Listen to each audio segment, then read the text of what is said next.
नमस्कार दोस्तों, मैं सुधांशु शेखर टीटीएस तराना के एक नए एपिसोड में फिर से आपका स्वागत करता हूं। उम्मीद करता हूं कि आप अच्छे होंगे, स्वस्थ होंगे, खुशी से रह रहे होंगे। तो तराना का मकसद भी यही है कि आपके लाइफ में खुशी का एक और चैप्टर ऐड करना अपने रोचक जानकारियों से म्यूजिक इंडस्ट्री के बारे में। तो आज जिस गाने की हम चर्चा करने जा रहे हैं वो है बंदनी फिल्म से एक गाना जिसके बोल हैं, अब के बरस भेज भैया को बाबुल।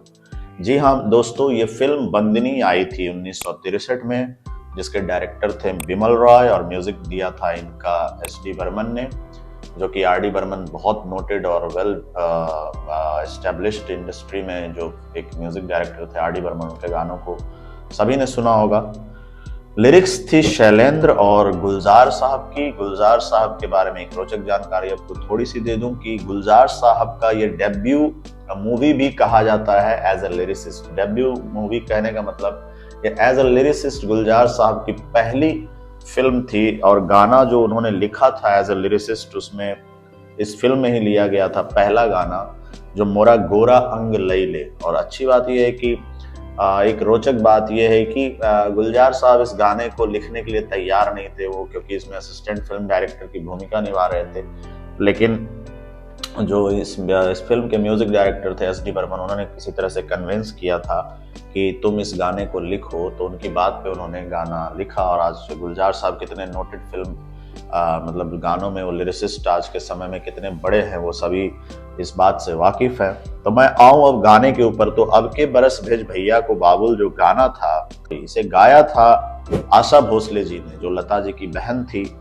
और गाना बहुत इमोशनल नेचर का है, बहुत ही भावुक कर देने वाला गाना है, अब के बरस भेज भैया को बाबुल। जब आप इस गाने की वीडियो को देखते हैं तो बंदनी फिल्म में फीमेल प्रिजनर्स की, जो महिला कैदी होती है, उनकी स्टोरी है। ज़्यादा मैं फिल्म के बारे में बात नहीं करूंगा, हो सकता है हम टीडीएस सिनेमा में इसको कभी बंदनी फिल्म का रिव्यू करें।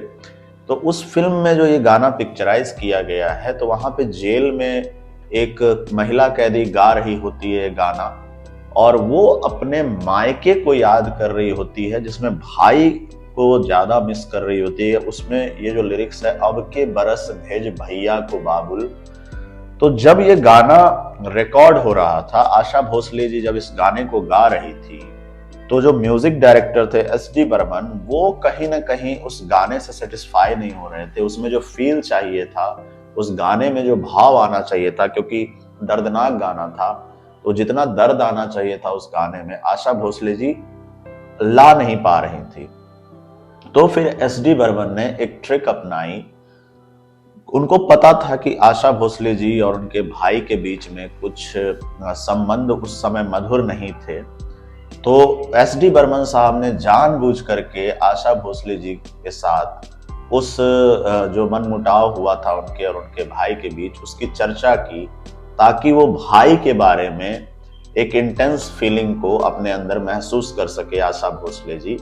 उन्होंने जानबूझ करके वो फीलिंग उनके अंदर एग्रेवेट करी, इंसाइट करने का मतलब उनको जानबूझ करके उस चीज की याद दिलाई एस.डी. बर्मन ने, ताकि वो गाने में वो फील डाल सके। और ऐसा करने के बाद जब आशा जी ने ये गाना गाया था, अब के बरस भेज भैया को बाबुल, तो उस गाने में जो दर्द चाहिए था, वो गाना, उस गाने में आप जब सुनेंगे तो आपको पता लग जाएगा वो कितना इंटेंस गाना लगता है।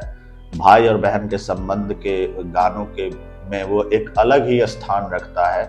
तो ऐसे ऐसे म्यूजिक इंडस्ट्री में गाने कंपोज किए जाते हैं। क्या क्या ट्रिक्स म्यूजिक डायरेक्टर और लिरिसिस्ट और जो डायरेक्टर होते हैं फिल्मों के, सब मिल करके कैसे एक अच्छी कंपोजिशन तक पहुंचते हैं, इसी सब चीजों की जानकारी आपको देने का यह प्रयास है टीटीएस तराना के माध्यम से। उम्मीद करता हूं कि टीटीएस तराना का हर बार की तरह यह भी एपिसोड आपको पसंद आएगा। और अगर पसंद आएगा तो हमारे चैनल को लाइक, शेयर, सब्सक्राइब जरूर कीजिएगा, और कमेंट सेक्शन में हमें फीडबैक भी दीजिएगा कि हम और किस तरह के गानों के ऊपर, किस गाने के ऊपर आप चाहते हैं कि उसकी बैकग्राउंड स्टोरी या उसकी जो बनने की कहानी है वो आप तक लाए। उम्मीद करता हूं कि आप हमारे साथ ऐसे ही बने रहेंगे। धन्यवाद दोस्तों।